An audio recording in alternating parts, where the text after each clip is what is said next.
Hi അമ്മ. Hi, good morning.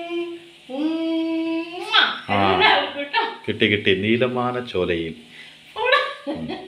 അപ്പോൾ അമ്മ, ഇത് തുടക്കം തന്നെ എനിക്കൊരു കാര്യം പറയാനുണ്ട് കേട്ടോ. അത് മറന്നുപോയാൽ പിന്നെ പറയാൻ പറ്റുമോ എന്ന് എനിക്കൊരു സംശയമുണ്ട്.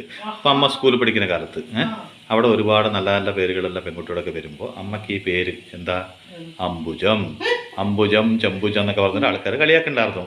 എന്തിന് കുറെ ആൾക്കാർ കുറെ കൂടെ പുറപ്പെടും പറഞ്ഞു, അല്ലെങ്കിലും അതേടി ചേച്ചി നിനക്ക് മാത്രം എന്താണ്ട് ചേച്ചി ഇങ്ങനെ ഒരു പേര് വെച്ചിട്ട് ഞങ്ങൾക്കൊക്കെ എത്ര നല്ല പേര് വെച്ചെന്ന് അവരും പറഞ്ഞിട്ടുണ്ട്. എന്തിന് കൂടുതൽ ഈ ഞാൻ എന്തൊക്കെ പേരുണ്ടായിരുന്നു അമ്മ, കേക്കൂ, എന്തൊക്കെ പേരുണ്ടായിരുന്നു അമ്മ. ആദ്യത്തെ കൺമണി ആണായിരിക്കണം പെണ്ണായിരിക്കണം എന്നൊക്കെ പാട്ട് പാടിയിട്ട് ആദ്യത്തെ കുട്ടി എന്നുള്ളത് ഉണ്ടല്ലോ, ഞാനായതുകൊണ്ട് പറയല്ല കേട്ടോ, ആദ്യത്തെ കുട്ടി എന്നുള്ളത് ജനിക്കുന്ന ആ നിമിഷം ഉണ്ടല്ലോ, അത് ആ രണ്ടുപേരുടെ സ്നേഹ സമ്മാനമാണ്. മനസ്സിലായില്ലേ? ജീവിതത്തിൻ്റെ ആദ്യത്തെ സ്നേഹ സമ്മാനം. പിന്നെ അതിൻ്റെ താഴെ 8ഉം 10ഉം കുട്ടികളൊക്കെ ജനിക്കും, അവർക്ക് സ്നേഹം കുറവൊന്നും ഉണ്ടാവില്ല. അച്ഛനമ്മമാർക്കൊക്കെ സ്നേഹം തുല്യമായിരിക്കും. പക്ഷെ എന്നാലും അമ്മ, ജീവിതത്തിൽ ആദ്യമായിട്ട് കിട്ടുന്ന സമ്മാനം ഉണ്ടല്ലോ, അതാണ് ഈ ആദ്യ കുട്ടി എന്ന് പറയുന്നത്. ആണോ അല്ലേ? അതല്ലാന്ന് പറയാൻ പറ്റില്ല. അത് കഴിഞ്ഞിട്ട് മക്കളുണ്ടാവും, അവർക്കൊന്നും സ്നേഹത്തിന് അച്ഛനമ്മയ്ക്ക് കുറവുണ്ടാവില്ല. പക്ഷെ എന്നാലും ആ സമ്മാനത്തിന് ഒരിക്കലും മറക്കാൻ പറ്റില്ല എന്ന് എതിരിൽ നിൽക്കുന്ന ഈ സമ്മാനം പറഞ്ഞുകൊണ്ടിരിക്കണം കേട്ടോ. ഇത് സമ്മാനമല്ല, വേണ്ടാത്തത് അങ്ങനെയൊന്നും പറയരുത്. അപ്പോൾ അന്ന് കാലത്ത് ആ പേര് എന്തുകൊണ്ട് വെച്ചോ നമുക്കൊരു വിഷമം ഉണ്ടാകുന്നില്ലേ. അപ്പം ഞാനിരുന്നിങ്ങനെ ചിന്തിച്ചു, എന്തായിരിക്കും ഈ പേരിങ്ങനെ വെക്കാൻ കാരണം. ചിന്തിച്ചപ്പോൾ എൻ്റെ അമ്മ ആ പേരിലെ 1 2 അർത്ഥം എന്നല്ല ഉള്ളത്, ആ പേരിന് ഒരുപാട് അർത്ഥമുണ്ട്. കാരണം നിങ്ങളുടെ വീട്ടിൽ പേര് വെച്ചില്ലേ, ആ പേരുകൾക്കൊക്കെ ഒരു പേരിന് ഇന്നതാണെന്ന് മാത്രമേ അർത്ഥം ഉണ്ടാവുള്ളൂ. ഇന്ന പേര്, ആ പേരിന് ഇന്നതാണ് അർത്ഥം എന്ന് ഒറ്റ അർത്ഥം മാത്രമല്ലേ ഉണ്ടാവുള്ളൂ. പക്ഷെ ഈ പേരിന് എത്ര അർത്ഥങ്ങൾ അറിയാമോ? അർത്ഥങ്ങളുടെ ഒരു കൂടാരമാണ് ഈ പേര്. ഫോർ എക്സാമ്പിൾ, അരവിന്ദം, അതെന്താണ്? അംബുജം തന്നെയാണ്. പങ്കജം, പദ്മം, കമലം, ജലജം, നളിനം, പുഷ്കരം, വാരീജം, സദാതളം എന്ന് വെച്ചാൽ സദാതളം എവർഗ്രീൻ, സരോജം. ഇനിയും അനേകം പേരുകളുള്ളൊരു പുഷ്പമാണ് ഏത്? ഈ കമലം, ഈ അംബുജം. പിന്നെ അതിൻ്റെ ഏറ്റവും പ്ലസ് പോയിന്റ് എന്താ അറിയോ? നമുക്കിപ്പോൾ കേരളത്തിനൊരു ഫൈനാൻസ് മിനിസ്റ്റർ, കേന്ദ്രത്തിനൊരു ഫൈനാൻസ് മിനിസ്റ്റർ, പക്ഷെ ലോകത്തിൻ്റെ ഫൈനാൻസ് മിനിസ്റ്റർ കയറിയിരിക്കുന്ന സ്ഥലമാണ് അംബുജം. അതിനാ ലക്ഷ്മി ദേവിനൊരു പേര് പറയല്ലോ, എന്താണ്? അംബുജാക്ഷി അല്ലേ? കൃഷ്ണനും പറയില്ലേ? അതിൻ്റെ കൃഷ്ണന്റെ വയറ്റിന്റെ മുകളിൽ നിന്നൊരു ഇങ്ങനെ താമര വന്ന് അതിന്റെ മുകളിൽ ലക്ഷ്മി ഇരിക്കുന്ന കാലണ്ടറിലൊക്കെ അമ്മ കണ്ടിട്ടില്ലേ? അപ്പോൾ ഫൈനാൻസ് മിനിസ്റ്റർ ഇരിക്കുന്ന അവിടെയാണ്. പക്ഷെ എന്താ കുഴപ്പമെന്ന് പറഞ്ഞാൽ, ഫൈനാൻസ് മിനിസ്റ്റർ ഇങ്ങനെ കൈയിൻ്റെ ഉള്ളിൽ കൂടെ ഇങ്ങനെ പൈസ ഇടുന്നത് കണ്ടിട്ടില്ലേ? കോയിനുകൾ, ഗോൾഡ് കോയിനുകൾ, അതിങ്ങനെ എല്ലാവർക്കും കൊടുക്കുന്നത് അമ്മയ്ക്ക് അവൻ്റെ കീഴിലിരുന്നിട്ട് ഇങ്ങനെ കാണാം. അതിന് 1 2 മണി വന്നിങ്ങോട്ട് വീണു അത്ര. അങ്ങനെ ഒരുപാട് ആക്രാന്തം പിടിച്ചിട്ട് കാര്യമില്ല. ഫൈനാൻസ് മിനിസ്റ്ററിന്റെ അടുത്തിരിക്കുകയാണെങ്കിലും നമുക്ക് എന്താണ് യോഗ്യത അതന്നെയാണ് ഭഗവാൻ തരുള്ളൂ. പക്ഷെ അമ്മയ്ക്ക് അത്യാവശ്യത്തിന് ഭഗവാൻ തന്നിട്ടുണ്ടല്ലോ. ജീവിതത്തിൽ നമുക്ക് എന്താ വേണ്ടത്? ജീവിക്കാനുള്ളത് മതി അല്ലേ? അപ്പൊ അങ്ങനെ ഇപ്പൊ അവരോടൊരു മാപ്പ് നമുക്ക് പറയണ്ടേ? ആരോട്? ഈ അച്ഛനോ അമ്മയോടോ അതോ മുത്തച്ഛനോ? അച്ചാച്ചനെയും കുറ്റം പറഞ്ഞു, അച്ഛനെയും കുറ്റം പറഞ്ഞു. എന്നാലും അമ്മേനോട് ഒരു ഭാഷ പറയണം. ഞാൻ ജനിച്ചതിന് ശേഷം അമ്മേനെ പറ്റി സംസാരിച്ചിട്ടുണ്ട്. എന്താ അറിയോ? എന്താ അമ്മ എത്ര നല്ല പേര് എല്ലാവർക്കും വെച്ചിട്ട് എനിക്ക് മാത്രം ഒരു അംബുജ് എന്നൊരു പേര് വെച്ചിരുന്നു. അപ്പൊ അമ്മാമ്മേ, എന്റെ പ്രിയപ്പെട്ട അമ്മാമ്മേ, ഇതാ നിങ്ങൾക്ക് വേണ്ടി ഞാൻ സമർപ്പിക്കുന്നു. പോരെ? ഇപ്പൊ അമ്മയ്ക്ക് ആ തെറ്റ് മനസ്സിലായല്ലോ. അതിനുവേണ്ടി മകൻ ഈ സാധാരണ മകനൊരു ഗവേഷകനായി മാറി. പറയണം. അമ്മ ചമ്മിയന്റെ ഒരു ഫീൽ ഉണ്ട് കേട്ടോ നമ്മുടെ മുഖത്ത്. അതുണ്ട്. അയില. ഈ അയിലയില്ലേ, യഥാർത്ഥത്തിൽ എൻ്റെ ലൈല കുഞ്ഞമ്മയ്ക്ക് ഭയങ്കര ഇഷ്ടമാണ്. എന്ന് വെച്ചാൽ അച്ഛൻ്റെ അനിയൻ്റെ ഭാര്യയുടെ പേര് ലൈല എന്നാണല്ലോ. തമാശ പറഞ്ഞല്ല. അയില എന്ന് പറയുന്നത് എൻ്റെ ലൈല കുഞ്ഞമ്മയ്ക്ക് ഭയങ്കര ഇഷ്ടമാണെന്നാണ് ഞാൻ കേട്ടിരിക്കുന്നത്. അല്ലേ? അതൊരു ബന്ധമുള്ളത് കൊണ്ട് ഇഷ്ടമുണ്ടാവും. അപ്പൊ പിന്നെ അച്ഛന്റെ പേര് മോഹൻ എന്നായത് അച്ഛന് മത്തി ഇഷ്ടമുണ്ടാവുമോ? ഞാൻ പൂവിട്ടോ അങ്ങനെ പോടാ പറഞ്ഞ. അല്ല, ഞാൻ അറിയാൻ മേലായിട്ട് ചോദിക്കുകയാണ്. അതായത് നമ്മുടെ ഇവിടെ മുളകിട്ട് വെക്കുമ്പോ മാതിരിയല്ല, കുറച്ച് വ്യത്യസ്തം. ഇതെവിടെ? അബുദാബിയിൽ വെക്കും പോലെയാണോ? അമേരിക്കയിൽ വെക്കും പോലെയാണ്. നമ്മുടെ കർണാടകത്തിൽ വെക്കലെന്ന് പറയുന്നത് ഇന്ത്യയാണ്. എല്ലാ സ്ഥലത്തും എല്ലാം ഒന്നാണ്. ഇഞ്ചി വെളുത്തുള്ളി ചതച്ചത്, പച്ചമുളക്, തക്കാളി, കറിവേപ്പില. ഇത് മുളകും ചെറിയ ഉള്ളിയും കൂടി അരച്ചതാണ്. ഞാൻ ആ പ്ലേറ്റ് ഒന്ന് ശരിക്കും നോക്കട്ടെ. മഞ്ഞളും മുളകും ചെറിയ ഉള്ളിയും കൂടി അരച്ചത്. അതായത് മുളക് പൊടിയല്ല, മുഴുവനായിട്ടുള്ള മുളക് വെള്ളത്തിലിട്ട് കുതിർത്തി, അതും ചെറിയ ഉള്ളി, മഞ്ഞളും മാത്രം. വലിയൊന്നുമില്ല കേട്ടോ. വേണ്ട, അതിനിപ്പോ എന്തിനാ എത്ര വിഷമത്തിൽ പറയണ? വറവിടൊന്നും വേണ്ട. വറവിടണ്ട. വറവിടാത്ത കറിയോ? ഇഞ്ചി വെളുത്തുള്ളി ചതച്ചത് ഇട്ട് കൊടുത്തു, പച്ചമുളക് ഇട്ട് കൊടുത്തു, പിന്നെ ആരോ ചോദിച്ചിട്ടുണ്ട്, കറിവേപ്പില ഇട്ടു. ആരോ ഇടയ്ക്ക് ചോദിച്ചു എന്താണ് ഈ മത്തി, ഈ മത്തി അയില അല്ലാണ്ട് വേറെ അല്ല മീനൊന്നും നിങ്ങൾക്ക് മേടിക്കാൻ പറ്റില്ല. അപ്പൊ ഞാൻ പറഞ്ഞിട്ടുണ്ട് എനിക്ക് മീനില്ലെങ്കിലും കുഴപ്പമില്ല അമ്മ, നിങ്ങൾ ഏത് വെട്ടുമീനാണേലും മേടിച്ചോളൂ, ഞാനത് കണ്ടിട്ട് രക്ഷോളാം എന്ന് പറഞ്ഞപ്പോൾ നിങ്ങൾ കേൾക്കണ്ടല്ലേ. എനിക്ക് അതിലും നിർബന്ധമില്ല. എനിക്കെന്താ പറഞ്ഞാൽ ഈ മീൻ ചിലപ്പോഴൊക്കെ മേടിക്കും. ചിലപ്പോ എന്ന് പറഞ്ഞാൽ ഇവിടെ ഇറച്ചി ഉണ്ടാവില്ല. എനിക്ക് നിർബന്ധം എന്താ അറിയോ, ആ മീൻ ഇങ്ങനെ മേടിച്ചിട്ട് എൻ്റെ അമ്മ ഇങ്ങനെ ഇരുന്ന് നന്നാക്കണം, എനിക്ക് ഇങ്ങനെ ഇരുന്ന് കാണണം. അത് കഴിച്ചില്ലെങ്കിലും കുഴപ്പമില്ല. എനിക്ക് സത്യം പറഞ്ഞാൽ കോഴി നന്നാക്കണം കാണണം എന്നൊക്കെ ഉണ്ട്, പക്ഷെ നമുക്ക് നന്നാക്കാൻ അറിയാത്തത് കൊണ്ട് എനിക്ക് കാണാം. ഇതിന് വേറൊരു കാര്യം എന്താ പറഞ്ഞാൽ ഈ തക്കാളിയുടെ പുളിപ്പാണ് ഇതിനുണ്ടാവുക. അല്ലാണ്ട് ഇതിന് പ്രത്യേകിച്ചൊരു എന്താ പറയാ വേറെ പുളിയൊന്നും ഉണ്ടാവില്ല. കുടംപുളിയുടെയോ അത് ഇന്നൊരു പുളിയിടില്ല, ആ പുളിയുടെയോ ഒന്നും പുളി ഉണ്ടാവില്ല. അതിന്റെ പകരം തക്കാളി പുളിയായിരിക്കും. തക്കാളി ഏറ്റവും ഇഷ്ടപ്പെട്ട സാധനം എനിക്ക് ആയതുകൊണ്ട് മിക്കവാറും ഈ തക്കാളി പുളി കൊണ്ടുള്ള കറി നന്നായിരിക്കുന്നതാണ് എൻ്റെ ഒരു വിശ്വാസം. നന്നായിരിക്കുകയൊക്കെ ചെയ്യും, പക്ഷെ എല്ലാവർക്കും ഇഷ്ടപ്പെടുമെന്ന് അറിയില്ല. അപ്പോ ഇതൊന്ന് വെച്ച് നോക്കും അല്ലേ. ഇനി എല്ലാവർക്കും ഇഷ്ടപ്പെട്ടില്ലെങ്കിൽ ആ തക്കാളിയൊക്കെ മാറ്റിയിട്ട് ആ സ്ഥലത്ത് പുളി കൂട്ടിയാൽ മതി. പക്ഷെ എൻ്റെ അഭിപ്രായത്തിൽ നിങ്ങൾ അങ്ങനെ ചെയ്യണ്ട. തക്കാളി എന്ന് പറഞ്ഞ ഒരു സാധു ജീവിയാണ്. അതിനൊന്നും ഇടയ്ക്ക് വലിയ തക്കാളി ഞാൻ എടുത്തിട്ടുണ്ട് കേട്ടോ. അപ്പൊ പുളിപ്പിനനുസരിച്ച് തക്കാളി എടുത്തോളൂ. തക്കാളി എന്ന് പറയുന്നത് ഈ പച്ചക്കറികളിൽ വളരെ സാധുവായ ഒരു സംഭവമാണ്. കാണാനും നല്ല ഭംഗിയാണ്, ഓമനത്തൊക്കെ നടന്നൊരു സാധനമാണ്. അതിനെ ചെറുതായിട്ട് മുറിച്ച് വേനയാക്കാണ്ട് ഇട്ട് നിങ്ങൾ കഴിച്ച് നോക്കിക്കോളൂ, രുചി ഉണ്ടാവുമെന്നാണ് എൻ്റെ വിശ്വാസം. ഇതിനവരൊട്ടും പുളി കൂട്ടാറില്ല. ആരൊട്ടും അവിടെ ആര് വെക്കുമ്പോ അവിടുത്തെ ആൾക്കാര് വെക്കുമ്പോ അവര് പുളി ഇതിൽ ഒട്ടും കൂട്ടില്ല. ഈ തക്കാളി നന്നായി വേവണം, എന്നിട്ട് പിന്നിടാൻ പാടും. അപ്പൊ അടച്ചു വെക്കാം. അപ്പൊ ഞാൻ എല്ലാം ഇട്ടു. പച്ചമുളക്, തക്കാളി, ഇഞ്ചി വെളുത്തുള്ളി ചതച്ചത്, ഉണക്കമുളകും മഞ്ഞളും ചെറിയ ഉള്ളിയും കൂടി അരച്ചത്. അത് കാരണം നമ്മൾ വേറെ ഉള്ളി ഇതിൽ ഇടണ്ടാവും. വേണ്ട, അതിന്റെ ആവശ്യമില്ല. ഞാൻ നേരത്തെ ഉണ്ടാക്കുമ്പോൾ തന്നെ പറഞ്ഞിട്ടുണ്ട് അത് ഇടേണ്ട ആവശ്യമില്ല. അപ്പൊ നന്നായി തിളച്ച് വേണം. ഇപ്പോ അമ്മ കൈ കഴുകി ഇന്ന് തന്നെ വരണം കേട്ടോ. വന്നോ? അപ്പോൾ ഇപ്പം അമ്മക്കൊരു കാര്യം മനസ്സിലായോ? ഈ ഭൂമിയിൽ നിങ്ങളെ ആദ്യം സ്നേഹിച്ചവർ അവർ നിങ്ങൾക്ക് നൽകിയൊരു പേര് തെറ്റായിരുന്നു എന്ന് തോന്നുന്ന ഒരു ഉത്തരം ഞാൻ നൽകിയോ? ഇനി അപ്പോൾ അല്ലെ എനിക്ക് തോന്നിയോ? എന്നാ വേണ്ട, അമ്മയുടെ പേര് പറയില്ലേ, എനിക്ക് തോന്നിയോ? ഇടിക്കാൻ വരരുത്, കേട്ടാ മതി.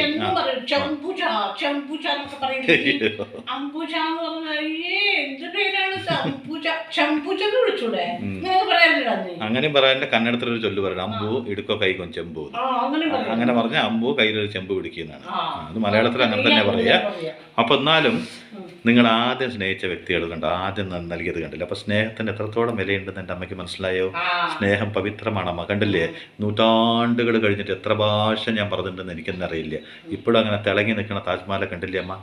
എന്തിന് അപ്പുറത്തൊരു കുതുബ് മിനാർ നിൽക്കുന്നുണ്ട്. ഒരുപാട് പേര് കാണാൻ പോയിട്ടില്ലെങ്കിലും അത്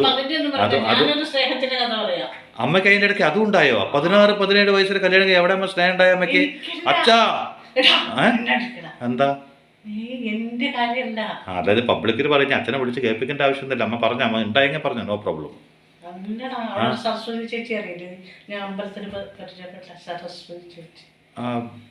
പാരായണൊക്കെ പറയില്ലേ അവരോ? രാമായണം ഇതൊക്കെ പറയില്ലേ ഇങ്ങനെ മൈക്കിലിരുന്നിട്ട്? ഈ മാസം അവിടെ കണ്ടല്ലോ നമ്മുടെ അവരിനെ. അപ്പൊ അടുത്ത് വന്നിരിക്കോ അമ്പുജ പറയൂന്നൊക്കെ പറഞ്ഞില്ലേ? അല്ല, അമ്മേന്റെ അടുത്ത് ഇങ്ങനെ പറഞ്ഞോ, അടുത്ത് വന്നിരിക്കൂ പറയൂന്നൊക്കെ 2 കൊല്ലം മുമ്പ് അമ്മേന്റെ അടുത്ത് പറഞ്ഞിട്ടുണ്ടായിരുന്നോ? എന്നിട്ട് ഞാൻ അവരോട് പറഞ്ഞോ, നിങ്ങളുടെ അമ്പുജം വന്ന് ഇരിക്കുകയൊക്കെ ചെയ്യും. അത് രാമായണം ചിലപ്പോൾ മഹാഭാരതമാവും, മഹാഭാരതം ചിലപ്പോൾ സിനിമാ കഥയാവും. ദയവ് ചെയ്തിട്ട് നല്ലൊരു പരിപാടിക്ക് ഈ അമ്പുജത്തിനെ വിളിക്കരുത് ഞാൻ പറഞ്ഞോ. അപ്പൊ അടികിട്ട് മോനെ എന്ന് പറഞ്ഞോ. സുരേഷ് ഗോപി ആയിട്ടാണോ പ്രണയം? അല്ല എന്താണ്? അല്ല ആരായിട്ടാണ് പിന്നെ? അപ്പൊ അമ്പലത്തിൽ സുരേഷ് ഗോപി വരുമ്പോ സുരേഷ് ഗോപി ഭാഗ്യലക്ഷ്മി ഇല്ലേ, സീരിയൽ നടി ഭാഗ്യലക്ഷ്മി, ഡബിങ് ആർട്ടിസ്റ്റ്. ബിഗ് ബോസിലൊക്കെ വന്നിട്ടുണ്ടായിരുന്നു. അവര് ഡബിങ് ആർട്ടിസ്റ്റ് തന്നെയമ്മ. അവരല്ല, ആ ഭാഗ്യലക്ഷ്മി അല്ല. വേറൊരു സീരിയലിലൊക്കെ അഭിനയിക്കുന്നത്, എന്താ അവരുടെ പേര്, അവൻ്റെ ഭാഗ്യലക്ഷ്മി എന്ന് ഭാഗ്യലക്ഷ്മി ആയിരിക്കില്ല. എന്തോ പേര്. അവരൊക്കെ വരുന്നു എന്ന് പറഞ്ഞില്ലേ, അന്ന് നമ്മളെല്ലാരും അമ്പലത്തിൽ പോയില്ല. അപ്പൊ എന്റെ അടുത്ത് വരുന്ന ഇരുന്നപ്പോ വർത്താനം പറഞ്ഞ് അങ്ങനെ പരിചയപ്പെട്ടു. 2 വർഷം മുമ്പാണ് കേട്ടോ. അന്നൊക്കെ അങ്ങനെ പരിചയപ്പെട്ടപ്പോ അവര് അതെ രാമായണം പാരായണം ചെയ്യാൻ വരുമോ, ഞാൻ വരാറുണ്ട്. ആ നിമിഷം വരെ ഞാനുണ്ട്. ഞാൻ പറഞ്ഞു നല്ലൊരു രാമായണത്തിന് എൻ്റെ അമ്മേനെ കൊണ്ടത് ചെയ്യിച്ചിട്ട് നിങ്ങൾ കൊള്ളാക്കരുതെന്ന് പറഞ്ഞു ഓടിപ്പോവിടെന്ന് പറഞ്ഞു ആൻറ്റി എന്നോട്. ശരി, അവരല്ലേ? അവന്റെ പേരെന്താണ് ഞാൻ മറന്നുപോയി. സരസ്വതി ചേച്ചി, നിങ്ങളെ ഞാൻ മറക്കില്ല കേട്ടോ. എന്നെ അവിടുന്ന് ഈ പരിസരത്ത് വന്നു പോരുത് പറഞ്ഞു. അമ്മ മാത്രം നിന്നാ മതി. പറയും.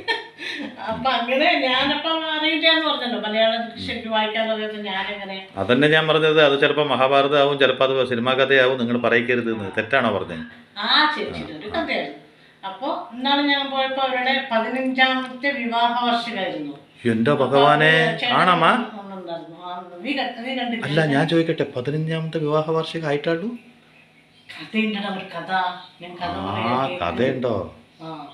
ഇതായിട്ടും ഈ വന്ന സീരിയൽ നടി സുരേഷ് ഗോപിയൊക്കെ ആയിട്ട് വല്ല ബന്ധം? No problem. അല്ല, ഏതൊരു പ്രായമായത് നല്ല ലക്ഷണമായിട്ടുണ്ട്, നല്ല ജോഡി പറഞ്ഞിട്ടാണ്. എനിക്ക് അങ്ങനെ പറഞ്ഞതായിട്ട് ഒരു ഓർമ്മ ഉണ്ടോ? ഞാൻ എല്ലാവരുടെയും കണ്ടാ പറയാം നല്ല ഭംഗിയുണ്ട്, നല്ല ജോഡിയാണ് പറയാം. അതിന് അതിലേതോ ഒരാൾ ഈ ചേച്ചിനെ എനിക്ക് നല്ല ഓർമ്മയുണ്ട്, അത് മറക്കില്ല. ഞാൻ പ്രിന്റ് ചെയ്ത് വെച്ചിട്ടുണ്ട്. എന്നെ കുറ്റം പറഞ്ഞ ചേച്ചിയാണ്. പറയും. എന്നിട്ട് അങ്ങനെ ഒരു അമ്പലത്തിന്റെ മുറ്റത്ത് ഒരു ആർട്ടിസ്റ്റും സിനിമാ നടി സീരിയൽ നടിയൊക്കെ ആയ, അതിന്റെ പേരെന്താണ്? എന്തോ ലക്ഷ്മിയാണമ്മ, അല്ലാണ്ട് അവരല്ല. എന്തോ ഒരു ലക്ഷ്മിയാണ് അവരുടെ പേര്. അവരും സുരേഷ് ഗോപിയൊക്കെ വരും എന്ന് പറഞ്ഞിട്ട് കാത്തിരുന്ന് ആ ഒരു ദിവസം. അപ്പൊ അന്ന് പരിചയപ്പെട്ടതാണ്. പിന്നെ ഞാൻ അമ്പലത്തിൽ പോകുമ്പോഴൊക്കെ ഏതാണ്ട് കർക്കിടക മാസത്തിൽ എല്ലാ ദിവസവും അവർക്ക് എഴുതാൻ പറ്റും. അപ്പൊ അങ്ങനെ കണ്ടു. അപ്പൊ അന്ന് അവരുടെ വിവാഹ വാർഷികമായിരുന്നു. നമ്മള് അമ്പലത്തിൽ പോയില്ലേ, അത് മനസ്സിലായി. അതുവരെ ഞാൻ അവരുടെ ഭർത്താവിനെ കണ്ടിട്ടില്ല, അന്നാണ് ആദ്യമായിട്ട് കണ്ടത്. അവരെ കണ്ട് സംസാരിക്കാറുണ്ട്. അപ്പോ 15ാം വിവാഹ വർഷങ്ങളിൽ അവരിനെ ഞാൻ ചേച്ചിന്ന് വിളിക്കുക, കാരണം 10-70 വയസ്സൊക്കെ ആയിരുന്നു അവർക്ക്. അപ്പൊ 15 വിവാഹ വർഷം നമ്മുടെ കല്യാണം എപ്പോഴാണ് കഴിഞ്ഞത് എനിക്കൊരു ഇത്. അങ്ങനെ ഞാൻ പ്രദക്ഷിണൊക്കെ എല്ലാം കഴിഞ്ഞപ്പോ, അല്ല ചേച്ചി നിങ്ങൾ ലേറ്റ് മാരേജ് ആണോ, കുറെ വൈകിട്ടാണോ കല്യാണം? അപ്പൊ കുറെ വൈകിട്ടാണോ ചേച്ചി കല്യാണം കഴിച്ചത്? എന്താ സ്വകാര്യം പറയുമ്പോൾ പറയണത്? പറഞ്ഞോടെ, എല്ലാവരും കേൾക്കാനല്ലേ പറയണത്. അവരോട് എങ്ങനെ പറഞ്ഞു അതേ രീതിയിൽ പറയണം. വേണ്ട അമ്മ ഇത് അമ്പലല്ല, ഇവിടെ അമ്മ ഞങ്ങളുടെ ഫാമിലി മെമ്പേഴ്സിന് വേണ്ടി പറയാണ്. അല്ല, നേരത്തെ എങ്ങനെ പറഞ്ഞു? നേരത്തെ എങ്ങനെ പറഞ്ഞു? അല്ല, നേരത്തെ മെല്ലെ അതെ ചേച്ചി അങ്ങനെയൊക്കെ പറഞ്ഞ എങ്ങനെ ഞങ്ങളുടെ കുടുംബങ്ങളൊക്കെ കേൾക്കുക? ആ ഒരു മൂമെന്റിലേക്ക് അമ്മ തിരിച്ചുപോയി. ശരി ശരി ശരി. അപ്പോ അവർക്ക് 3 പെൺകുട്ടികളുണ്ട്, കല്യാണം കഴിഞ്ഞിട്ടുണ്ട്. എല്ലാവർക്കും പേരക്കുട്ടികളൊക്കെ ആയിട്ടുണ്ട്. അവർക്ക് ഒരാൾക്ക് 2, ഒരാൾക്ക് 1, പിന്നെ ഒരാൾക്ക് ഗർഭിണിയാണെന്ന് അവനെന്തോ പറഞ്ഞു. ഭാഗ്യവാന്മാർ. അപ്പൊ ഈ 15 വർഷമായി വാർഷികം എന്നൊക്കെ പറയുമ്പോ എനിക്ക് കൺഫ്യൂഷനായി. എന്താ 3 മക്കള്, പേരക്കുട്ടികൾ, അവർക്ക് കല്യാണം കഴിഞ്ഞു. ചിലപ്പോ അവർ ഈ അടുത്ത കാലത്തായിരിക്കും വാർഷികം തുടങ്ങിയത്. നല്ല കാര്യമാണെങ്കിൽ അമ്മ പറഞ്ഞോളൂ. അപ്പൊ ഇന്നത്തെ ഇതില് സന്യാസി രാജാവ് മന്ത്രിയൊന്നും ഇല്ല, ഇപ്പൊ റിയൽ സ്റ്റോറിയാണ്. അപ്പൊ ഞാൻ അവരോട് ചോദിച്ചു, അല്ല നേരെ കുട്ടികളുണ്ടെന്ന് പറഞ്ഞ് മക്കളുടെ കല്യാണം എന്നൊക്കെ പറഞ്ഞല്ലോ ചേച്ചി, 15ാം വാർഷികം എന്ന് പറയുമ്പോ എനിക്ക് മനസ്സിലായില്ല പറഞ്ഞു. അങ്ങനെയാണോ, അത് ഞാൻ പറയാന്ന് പറഞ്ഞിട്ട് അതാണ് ഞാൻ അന്ന് കുറച്ച് വൈകിയത്. ഒരുപാട് കുറച്ചല്ല. അമ്മ ഒരു സ്ഥലത്ത് വന്ന് വർത്താനം പറഞ്ഞിരുന്നു. അമ്മക്ക് ഒരു ബോധം. പിന്നെ അതിന്റെ മുമ്പത്തെ ഒരു ഹോട്ടലുണ്ട്, അവിടെ അല്ലേ എന്നും ബ്രേക്ക്ഫാസ്റ്റ് കഴിക്കാറ്. അമ്പലത്തിൽ പോയാ വിശന്നിട്ട് കുടല് കൊണ്ടുണ്ട് ഇതാവുണ്ടായിരുന്നില്ല, കുടൽ കിടന്ന് മറിയായിരുന്നു. അപ്പൊ ചെമ്മീനും കിട്ടട്ടെ, ഇത് അവിടെ പോന്ന് വേവട്ടെ. അങ്ങനെയല്ല, അന്നതരനല്ല, നമുക്ക് 2-3 ഉണ്ടായിരുന്നു അവിടെ. അപ്പൊ അവിടെ എന്നാ നമുക്ക് എവിടെ തോന്നുന്നു വെച്ചാൽ അവിടെ പോയി കഴിക്കും. അങ്ങനെ അപ്പൊ അപ്പൊ അവര് പറഞ്ഞു അത് ഞാൻ പറയാട്ടോ എന്നിട്ട് അവര് കഥ പറഞ്ഞു. അമ്മ ഹോട്ടലിന്റെ പേര് ശ്രീദേവി അല്ല അമ്മ, രാജേശ്വരിയാണ്. ഓ രാജേശ്വരി. ഏതാണ്ട് എല്ലാ ഈശ്വരിമാരാണ്. എന്തെങ്കിലും ആവട്ടെ, ഒരു ഹോട്ടലിന്റെ പേര് തെറ്റി പറഞ്ഞപ്പോ ഇത്ര വലിയ കുറ്റാണ്. ഇനി തെറ്റിയിട്ടമ്മ അമ്പലത്തിൽ പോയിട്ട് നേരെ മലബാറിലേക്ക് പോയി എന്ന് പറഞ്ഞാൽ ബുദ്ധിമുട്ടാവും. അവിടെ നോൺ വെജ് ആണ്. കഥയല്ല, ഒരു കാര്യല്ലേ. പറയും. അപ്പൊ അവരെന്റെ അടുത്ത് പറഞ്ഞു അവരുടെ രണ്ടാം കല്യാണം, 3 മക്കള്. അതിന്റെ ശേഷം മക്കൾക്ക് കുറച്ച് പ്രായമൊക്കെ ഒരു വിധം ചെറിയ കുട്ടികൾ തന്നെയായിരുന്നു. അവരൊക്കെ നോക്കി ആ സമയത്ത് അവർ ഭർത്താവ് മരിച്ചിട്ട് അവർ തനിയാണ് കുട്ടികളൊക്കെ. അതായത് മൂത്ത കുട്ടിക്ക് ഒരു 15 വയസ്സുണ്ടാകും മൂത്തിനെ. അപ്പൊ 2 വയസ്സിന്റെ വ്യത്യാസമാണ്. അങ്ങനെ അവരൊക്കെ വലുതാക്കി. 3ാമത്തെ കുട്ടിയുടെ കല്യാണം കൂടി കഴിയുമ്പോൾ അവർക്ക് ഇവിടെ കുറച്ച് സ്ഥലമൊക്കെ ഉണ്ട്. കുറച്ച് 2 വീട് വാടകയ്ക്ക് കൊടുത്തിട്ടുണ്ട്, കാടമുറികൾ വാടക, അങ്ങനെയൊക്കെ ഉണ്ട്. അപ്പോൾ അവരങ്ങനെ ജീവിക്കും. 3ാമത്തെ മകളുടെ കല്യാണം കഴിഞ്ഞപ്പോൾ എല്ലാവരും കൂടി ആലോചിച്ചിട്ട് ഇവർ ഇതൊക്കെ വിട്ടിട്ട് ഏത് മക്കളുടെ അടുത്തും പോയി ഇരിക്കാൻ ഇവർക്ക് താല്പര്യമൊന്നുമില്ല. ഇതൊക്കെ അവരുടെ വീട് വിട്ടു പോകാനൊന്നും ഇഷ്ടമല്ല. അപ്പോൾ ഒറ്റയ്ക്കാവില്ല അമ്മ. അപ്പൊ അമ്മയ്ക്ക് ഒരു കല്യാണം, അന്ന് അവർക്ക് 55 വയസ്സാണ്. അപ്പൊ വീട് നോക്കാൻ ഒരാൾ വേണം, പറമ്പൊക്കെ ഉണ്ട്, കുറച്ച് എന്തൊക്കെ ഉണ്ട്. നോക്കി നിർത്താൻ ഒരാള്, ഒരു മേസ്ത്രിനെ വെച്ചാ പോരെ. തമാശ അല്ല പറയും. അപ്പൊ ഇവര് അമ്മ അങ്ങനെ എന്തായാലും ഞങ്ങളുടെ കൂടെയും വരില്ല, അല്ലെങ്കിൽ മാറി മാറി ഞങ്ങളുടെ കൂടെയൊക്കെ നിൽക്കാം. അതായത് ഒരാള് അമേരിക്കയില്, ഒരാള് ഡൽഹിയിൽ, അങ്ങനെ എവിടെയൊക്കെയാണ്. ഇവിടെ ആരും ഇല്ല, ഒക്കെ കല്യാണം കഴിച്ച് ദൂരാണ്. അപ്പൊ 3ാമത്തെ കുട്ടീനെയും കൂടി കല്യാണം കഴിഞ്ഞപ്പോ ഒറ്റയ്ക്കായില്ലേ. അപ്പൊ അമ്മയ്ക്ക് ഒരു കല്യാണം കഴിക്കാണ്ട് മക്കളും മരുമക്കളൊക്കെ കൂടി ആലോചിച്ചു. പെൺകുട്ടികളല്ലേ ഒക്കെ. അപ്പൊ ആലോചിച്ചു. ആൺകുട്ടികളായാലും ചിലപ്പോ ആലോചിക്കും ആരും നോക്കാനില്ലെങ്കിൽ. അപ്പൊ ബന്ധുക്കളായിട്ടൊക്കെ ആലോചിച്ചപ്പോ ആദ്യമൊക്കെ കുറെ എതിർപ്പൊക്കെ ഉണ്ടായിത്ര. പിന്നെ അതൊന്നും ഈ അമ്മ സമ്മതിക്കില്ല. എനിക്കൊന്നും വേണ്ട, ഇപ്പൊ ഈ 55 വയസ്സിൽ കല്യാണം, നിങ്ങൾക്ക് വേറെ പണിയൊന്നും ഇല്ലേ. 55 വയസ്സായിരുന്നു അത്ര. 55 വയസ്സ്. അപ്പൊ ഒരു പണിയൊന്നും ഇല്ല നിങ്ങൾക്ക് എന്നൊക്കെ പറഞ്ഞ് ഇവര് പറയാം. പക്ഷെ പിള്ളേരൊന്നിനും സമ്മതിച്ചില്ല, കൂട്ടാക്കാണ്ട്. അങ്ങനെ ഇവര് കല്യാണത്തിന് മക്കളുടെ നിർബന്ധം ഇവരുടെ ആങ്ങളെയോ ഒക്കെ നിർബന്ധിച്ചു ഇത്ര. അപ്പൊ അങ്ങനെ ആയപ്പോ ഇവരത് സമ്മതിച്ചു. അങ്ങോട്ട് മനസ്സോടെ സമ്മതിച്ചു കഴിഞ്ഞിട്ട് തമ്മിലൊന്നും കാണണ്ടേ, വേണല്ലോ. പെണ്ണ് കാണാണ്ട് പിന്നെ ചെക്കനെ കാണണ്ടേ. പെണ്ണ് കാണാനെന്ന് പറഞ്ഞാൽ അങ്ങനെയല്ല, എവിടെയെങ്കിലും വെച്ചൊന്ന് തമ്മിലൊന്ന് കാണുകയൊക്കെ വേണമല്ലോ. പിന്നെ ഏത് കുറ്റം കെട്ടാനാ കിട്ടുന്നതെന്നൊന്നും ആർക്കും അറിയില്ലല്ലോ. ജസ്റ്റ് ഒന്ന് ടെസ്റ്റ് ചെയ്യണ്ടേ. കാണാൻ വേണ്ടിട്ട് ഇവര് ഏർപ്പാടാക്കി. അതിപ്പോ അയാൾക്കും കാണണമെന്നുണ്ടാവും. കാണണല്ലോ, രണ്ടുപേരൊന്നും കാണണല്ലോ. അപ്പൊ അവര് ചോറ്റാനിക്കരയോടെ വെച്ചിട്ടാണ് കണ്ടത്. ഇവരെല്ലാം അമ്പലത്തിൽ വെച്ചിട്ടാണ് കാണുന്നത്. അമ്പലത്തിൽ കൊണ്ടുപോയി അങ്ങോരോടും വരാൻ പറഞ്ഞു. അങ്ങനെ അമ്പലത്തിൽ വെച്ചിട്ട് കണ്ടപ്പോ ആ ആള് ആരാണ് അറിയോ? ആരാമ? ഇവരില്ലേ സരസ്വതി ചേച്ചി. സരസ്വതി ചേച്ചിയുടെ അമ്മാവന്റെ മോനോ? ഹൈസ്കൂളിൽ പഠിക്കുന്ന സമയത്ത് ഇവര് സ്കൂളിൽ പോക്കും വരവും ഒക്കെ. ഇവര് 2-3 കൂട്ടുകാരികളത്രേ. അവര് അങ്ങോട്ടും ഇങ്ങോട്ടും പോയി വരുന്ന ഒരു വഴിയുണ്ട് അത്രേ. ആ വഴി വരത്തൊരു വീടുണ്ട്. ആ വീട്ടിന്റെ മുമ്പിൽ എന്നും ഒരു ചെറുപ്പക്കാരൻ നിൽക്കും. അപ്പൊ തമ്മിൽ ഇങ്ങനെ നോക്കും. അപ്പൊ കൂട്ടുകാരികളൊക്കെ പറയത്രേ, ചെറുപ്പക്കാരൻ നിന്നെയാണ് ശ്രദ്ധിക്കല്, നിന്നെയാണ്. അങ്ങനെ ഇവര് തമ്മിലൊരു നോട്ടം കൊണ്ടുള്ള ലവ് ഉണ്ട്. അങ്ങനെ വരട്ടെ. അടുത്ത പെട്ടെന്ന് തന്നെ നമുക്ക് അമ്പലത്തോട്ട് പോകണം കേട്ടോ. ഇതൊക്കെ ഒന്ന് ചോദിക്കണല്ലോ എനിക്ക്.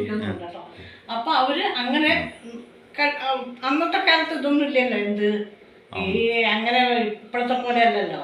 അപ്പൊ അവർക്ക് ഇഷ്ടം. എന്റെ കള്ളി ആണ്ടി ഇതൊക്കെ കഴിഞ്ഞിട്ടാണല്ലേ ആളിങ്ങോട്ടും പറഞ്ഞിട്ടില്ല, ഇവര് അങ്ങോട്ടും പറയാത്ത ഒരിഷ്ടം. ഇതൊക്കെ ഉണ്ടായിട്ടാണോ അങ്ങനെ ഇത്രയും ശാന്തമായിട്ട് അവിടെ ഇരിക്കണത്? ലവൊക്കെ കഴിഞ്ഞിട്ടാണ്. അല്ല എല്ലാവർക്കും ഉണ്ടാവുമല്ലോ.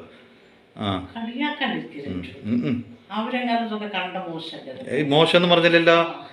ആർക്കെങ്കിലും അറിയോ? ദൈവമേ, എന്താ ഒരു സാധ്യത. ഇവർക്ക് ഒരു ഇഷ്ടം ഉണ്ടായിരുന്നു. പക്ഷെ ആ ഇഷ്ടം അവരോടും പറഞ്ഞില്ല, അങ്ങോട്ട് ആ ആള് ഈ ചേച്ചിയോടും പറഞ്ഞിട്ടില്ല.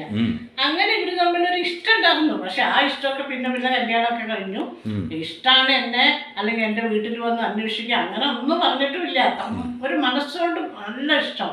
അത് സ്കൂളിൽ പോകുമ്പോഴും വരുമ്പോഴൊക്കെ അതൊരു 1-2 വർഷങ്ങളുടെ ഇഷ്ടമാണ്. പക്ഷെ ഇവര് തമ്മിൽ മിണ്ടിയിട്ടേ ഇല്ല. അയ്യോ പാവം. കണ്ടിട്ടോ മിണ്ടിട്ടോ ഇഷ്ടാണെന്ന് പറഞ്ഞിട്ടോ വെറുതെ നോക്കത്ര ആളും നോക്കുന്നത്. അങ്ങനെ ഒരു ഇഷ്ടം. അപ്പൊ പിന്നെ ഇവര് കല്യാണം കഴിഞ്ഞു. അതങ്ങനെ പോയി. ഇങ്ങനെയൊക്കെ ഇഷ്ടങ്ങളൊക്കെ ഉണ്ടാവുമല്ലോ, അതൊക്കെ ഓർത്തിരിക്കാൻ പറ്റും. കല്യാണം കഴിഞ്ഞു, മക്കളൊക്കെ ആയി. ആ ആളാണ്. അപ്പൊ ആലോചിച്ചു, ഇയാൾക്കും ഇയാൾക്ക് 2 മക്കളുണ്ട്, 2 ആമക്കളാണ് അത്ര. ഭാര്യ മരിച്ചതാണ് ക്യാൻസറായിട്ട്. അങ്ങനെ ഇവര് 2 ആളിനെ. അപ്പൊ ഇവർക്ക് ഒരു ഇഷ്ടമായല്ലോ. അവരാണ് സുഖമായിട്ട് 15 വർഷമായിട്ട് ജീവിക്കുന്നത്. 55-ാം വയസ്സില്. അപ്പൊ യഥാർത്ഥത്തിൽ എന്നോ മുട്ടിട്ടൊരു പൂവ് പിന്നീട് അങ്ങോട്ട് വിരിഞ്ഞ് പുഷ്പിച്ചു എന്ന് പറയുമ്പോൾ നല്ല ഹാപ്പി ആയിട്ടുള്ള ഹസ്ബൻഡ് ആൻഡ് വൈഫാണ് കണ്ടറിയാ. പക്ഷെ ഇത് എങ്ങനെയാ പറഞ്ഞ മെയ്ഡ് ഫോർ ഈച്ച് അതർ എന്ന് പറഞ്ഞാൽ ഒരമ്മ പെറ്റ മക്കളുടെ മുഖച്ചായ പോലെ ഉണ്ട് സത്യം പറയുന്നത്. ഞാൻ ആദ്യം കണ്ടപ്പോ ആങ്ങളെയും പെങ്ങളാ വിചാരിച്ചു. എന്താ അത്? സത്യമായിട്ടോമാ അങ്ങനെ വിചാരിച്ചു. എന്താ വെച്ചാൽ ഒരേപോലെ ഒരു അച്ചില് വാർത്ത പോലെ 2 പേര് അല്ലേ?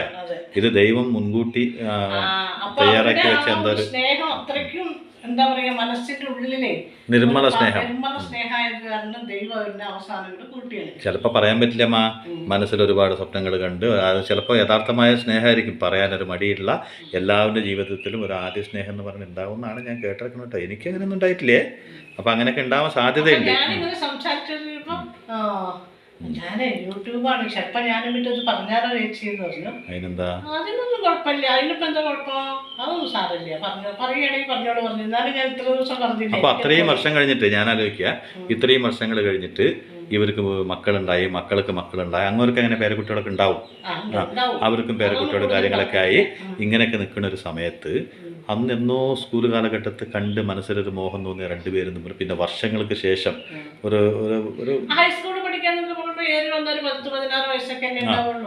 ആ ഒരു ഹൈസ്കൂളിൽ പഠിക്കുമ്പോൾ അത് 10ൽ പഠിക്കുകയാണെങ്കിൽ 14-15 വയസ്സുണ്ടാവും. അപ്പോൾ അങ്ങനെ ഒരു കാലഘട്ടത്തിലൊക്കെ ഒന്ന് കണ്ടിഷ്ടപ്പെട്ട് പറയാതെ വിട്ടുപോയ സ്നേഹം തന്നെ പിന്നീട് അവൻ്റെ വാർദ്ധക്യകാലം അടുക്കാറാകുമ്പോൾ ഒരു മധ്യവയസ്സിലെ കല്യാണം കഴിച്ച് ഇന്ന് ഈ വാർദ്ധക്യകാലത്ത് ഒരുമിച്ച് കൈപിടിച്ച് നടക്കണ്ടെങ്കിൽ അത് ദൈവം എവിടെ എഴുതി വെച്ചൊരു പ്രേമ കവിതയാണത്. സത്യം പറഞ്ഞാൽ ഹൃദയത്തിൽ എന്താണെങ്കിലും അത് പ്രത്യേകിച്ച് പ്രണയമാകുമ്പോൾ അത് ആത്മാർത്ഥമുള്ളതാണെങ്കിൽ മരിക്കുന്നതിന് മുമ്പ് ഒരു വട്ടം നമ്മുടെ ജീവിതത്തിൽ വന്ന് ചേർന്നില്ലെങ്കിലും ഒരു വട്ടമെങ്കിലും നമ്മളോടൊന്ന് കണ്ട് ഒന്ന് ചിരിച്ച് പണ്ടൊരു കാലത്ത് ഇങ്ങനെ ആയിരുന്നു എന്ന് പറഞ്ഞാൽ കിട്ടുന്നൊരു സന്തോഷമുണ്ടല്ലോ, അത് വല്ലാത്തൊരു സന്തോഷമാണ്. ഈ പ്രായം ഒരു പരിധിയല്ല അതിന്. ചിലപ്പോൾ ഞാൻ കുഴിയിലേക്ക് കാല് വയ്ക്കാൻ പോകുന്ന ഒരാളായിരിക്കും. ആ സമയത്ത് എന്നോ കണ്ടുമുട്ടിയ ഒരു കാമുകനോ കാമുകയോ കണ്ടുമുട്ടുക, അന്ന് അവർക്ക് ആ ഒരു ഭാവമായിരിക്കില്ല അതിൽ. അതിൽ വലിയൊരു സ്നേഹത്തിൻ്റെ വേറൊരു ഭാവമുണ്ട്, ഒരു ദൈവിക ഭാവം. ആ ദൈവിക ഭാവത്തിലിരിക്കുന്ന സമയത്ത് ഒന്ന് ചിരിച്ചിങ്ങനെ പറയാണെന്ന് വെച്ചോളൂ. ഒരു കാലം ഉണ്ടായിരുന്നു അന്ന് ഞാൻ തന്നെ ഒരുപാട് അങ്ങോട്ട് ഇഷ്ടപ്പെട്ടിരുന്നെന്ന് കൊഞ്ചി പറയുമ്പോൾ അത് കേൾക്കുന്ന 2 കൊഞ്ചിൽ തന്നെ ആൾക്കാരുടെ കുട്ടിത്തുള്ള മനസ്സാണ് അവിടെ കാണാൻ പറ്റുക അല്ലേ? എനിക്ക് അവരത് പറഞ്ഞില്ലേ, പറഞ്ഞതിന് ശേഷം ഞാൻ അവരെന്നെ നോക്കുക. ഒരു ചെറുപ്പത്തിൽ ഞാൻ എന്നെ ഇമേജ് ചെയ്തിട്ട് വീട്ടിൽ കുറിച്ച് ഞാൻ ഓർക്കുക.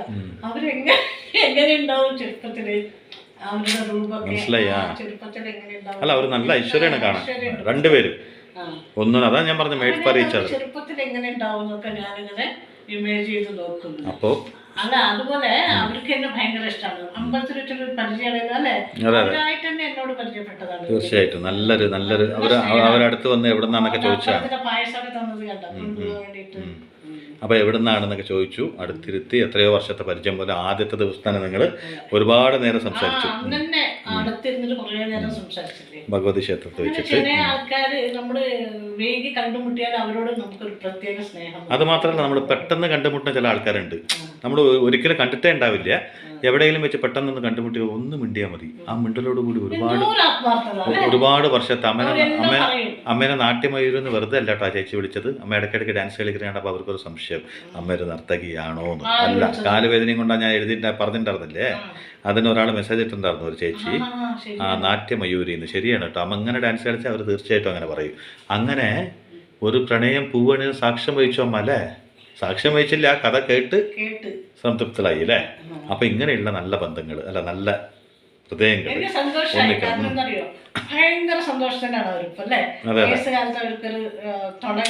യഥാർത്ഥത്തില് ലവ് എന്ന് പറഞ്ഞാൽ എന്താന്ന് ചോദിക്കുകയാണെങ്കിൽ എല്ലാവരും പറയും ലവ് എന്ന് പറയുന്നത് മോശപ്പെട്ട ഒരു കാര്യമാണ്. അല്ല, ലവ് എന്ന് പറയുന്നത് ഭയങ്കര പവിത്രമുള്ളൊരു സംഭവമാണ്. അമ്മയ്ക്ക് മകനോട്, മകൻ അമ്മയ്ക്കോട്, ചേട്ടൻ അനിയത്തിയോട്, അനിയത്തിക്ക് ചേട്ടനോടൊക്കെ തോന്നുന്നൊരു സംഭവമാണ് ലവ് എന്ന് പറയുന്നത്. ലവ് എന്ന് പറയുന്നത് എന്താ? Love is not a simple thing, it is an understanding between 2 young hearts എന്നാ. ഹൃദയത്തിന് ഒരിക്കലും വയസ്സാവണില്ലല്ലോ. ഹൃദയം എത്ര ചെറുപ്പമാണ്. നമ്മൾ മരിക്കാൻ പോണ അവസാനം നിൽക്കേണ്ടത് നമ്മുടെ ഹൃദയത്തിന് ചെറുപ്പം തന്നെയാണ്. അപ്പം ദൈവം അങ്ങനെയുള്ളവരെ കൂട്ടിമുട്ടിച്ച് ആ പഴയകാല പ്രണയത്തിനെ ഒന്നാക്കിയത് നന്നായി അല്ലേ? ഇപ്പോഴും അവർ സന്തോഷമായിട്ട് സമാധാനമായിട്ട് ഇരിക്കുന്നു അല്ലേ? അതെ, എന്ത് സന്തോഷമല്ലേ അവർക്ക് വേറൊരാളുടെ സഹായത്തിന്റെ ആവശ്യമില്ല. അവരായി അവരുടെ ലോകമായി അല്ലേ? മക്കള് ചെയ്തൊരു നല്ല കാര്യം അല്ലേ? ആ മക്കള് നല്ലൊരു മക്കള് നല്ലൊരു അതുപോലെ നല്ലവരെ കണ്ടുമുട്ടാനും ഒരു യോഗം വേണമെന്ന് മാത്രം വേണം. അപ്പോൾ ഇത് കുറച്ച് മല്ലിയിലിട്ട് ഇതിനെ ഓഫ് ചെയ്യാം ഇതായിട്ടാ. അപ്പോൾ എന്നിട്ട് ഇതിൽ കുറച്ച് വെളിച്ചെണ്ണ അങ്ങനെ തൂവി കൊടുക്കാം. ഇതിൻ്റെ കാര്യം എത്രയുള്ളൂ കണ്ടോ. അപ്പോൾ ചിലതൊക്കെ അങ്ങനെ സംഭവിക്കണൊക്കെ നല്ല രീതിയിൽ മുന്നോട്ട് പോകുന്നുണ്ട് അല്ലേ? അതൊരു സന്തോഷമുണ്ട്. കാരണം ഒരു വയസ്സായ കാലത്ത് മക്കളൊക്കെ ഉപേക്ഷിച്ച് പോകുന്നൊരു സമയത്ത് അങ്ങനെ അച്ഛനായാലും അമ്മയ്ക്കായാലും അവർക്കൊക്കെ അങ്ങനെ ഒന്നും സംഭവിക്കാന്ന് പറഞ്ഞാൽ അങ്ങനെ ഇല്ലാത്തവർക്ക് എന്ന് വെച്ചാൽ അത് നല്ലൊരു കാര്യമാണ് അല്ലേ? അവർക്ക് ഇങ്ങനെ മക്കൾ മാത്രം ഇങ്ങനെ ഉള്ളപ്പോൾ അവർക്ക് സ്വന്തം വീടും ഉണ്ടാവും എല്ലാം ഉള്ളപ്പോൾ അവർക്ക് അവിടെ നോക്കി തീർച്ചയായിട്ടും എന്ന് രാജാവിൻ്റെയും മന്ത്രിയുടെയും ഋഷിയുടെയും അല്ലെങ്കിൽ വേറെ വല്ല നമ്മുടെ സോഷ്യലായിട്ടുള്ള മെസ്സേജൊക്കെ പറയണം. നമ്മളിന്ന് പ്രണയത്തോട് അനുബന്ധിച്ചുള്ള മെസ്സേജാണ് പറഞ്ഞത് അല്ലേ? അപ്പോൾ യഥാർത്ഥ പ്രണയം എവിടെ ഉണ്ടെങ്കിലും ഒരു ദിവസം പൂവണിയും എന്നുള്ളത് സത്യമാണ് അല്ലേ? അപ്പൊ കണ്ടില്ലേ ഇന്നത്തെ മുളകിട്ട മീൻകറി ഇങ്ങനെയാണ്. ഒന്ന് വെച്ച് നോക്കൂ കേട്ടോ, പുളിയില്ലാണ്ട്. ഒരു 2 മീനൊക്കെ എടുത്തിട്ട് നിങ്ങൾ വെച്ച് നോക്കൂ. നിങ്ങൾക്ക് ഇഷ്ടപ്പെടുകയാണെങ്കിൽ പിന്നെ കുറച്ച് അധികം വെച്ചാൽ മതി. ഇത് ഇവിടെ എല്ലാവർക്കും ഇഷ്ടമാണ്. അപ്പോൾ ഹൃദയത്തിൽ സത്യമുണ്ടെങ്കിൽ, ആ സത്യത്തിനൊരു വിശ്വാസമുണ്ടെങ്കിൽ, അത് നിർമ്മലമായ ഒരു സംഭവമാണെങ്കിൽ ഒന്നല്ലെങ്കിൽ ഒരു ദിവസം അത് എന്തെങ്കിലും ഏതെങ്കിലും രീതിയിൽ അത് പൂവണിയും, അതിനൊരു പ്രാസക്തി ഉണ്ടാവും, അത് അറിയപ്പെടും എന്നുള്ളത് സത്യമാണ് അല്ലേ? ഹൃദയം എന്ന പരിശുദ്ധമായ സ്ഥലത്ത് അല്ല, ഹൃദയം എന്ന പരിശുദ്ധമായ സ്ഥലത്ത് ഒരു വേറൊരു സ്വാർത്ഥ ചിന്തയില്ലാത്ത നിർമ്മലമായ സ്നേഹമാണെങ്കിൽ നിങ്ങൾ ജീവിച്ചിരിക്കുമ്പോൾ ഒരു വട്ടമെങ്കിലും ഏതെങ്കിലും രൂപത്തിൽ ഭർത്താവായി വരണം, ഭാര്യയായി വരണം എന്നൊന്നും ഇല്ല, നല്ല സുഹൃത്തായെങ്കിലും എപ്പോഴെങ്കിലും ഒന്ന് കണ്ടുമുട്ടുമ്പോൾ അതാണ് പവിത്രമായ സ്നേഹം അല്ലേ? അത് മാത്രമേ ഉള്ളൂ. അല്ലാണ്ട് വേറെ ഒന്നും ഈ ലോകത്ത് ശാശ്വതമായ സ്നേഹമേ അല്ല. അപ്പോൾ ഊണ് കഴിക്കാൻ വിളിക്കില്ലേ? ആ ചേച്ചിയെ എന്നും ഇതുപോലെ അനുഗ്രഹിച്ച് കുറേ വർഷം ജീവിക്കട്ടെ. അതെ. അപ്പോൾ സരസ്വതി ചേച്ചി ഞാൻ വരുന്നുണ്ട്. ഇത്രയും വലിയ ലവ് സ്റ്റോറിന്റെ ഉടമയാണെന്നൊന്നും എനിക്കറിയില്ല. ഈ മീൻകറി കൂട്ടി ഞാൻ മീൻ വറുത്തതും തരട്ടോ. അതാ മുളകൊക്കെ തിരിച്ചു വെച്ചിട്ടുണ്ട്.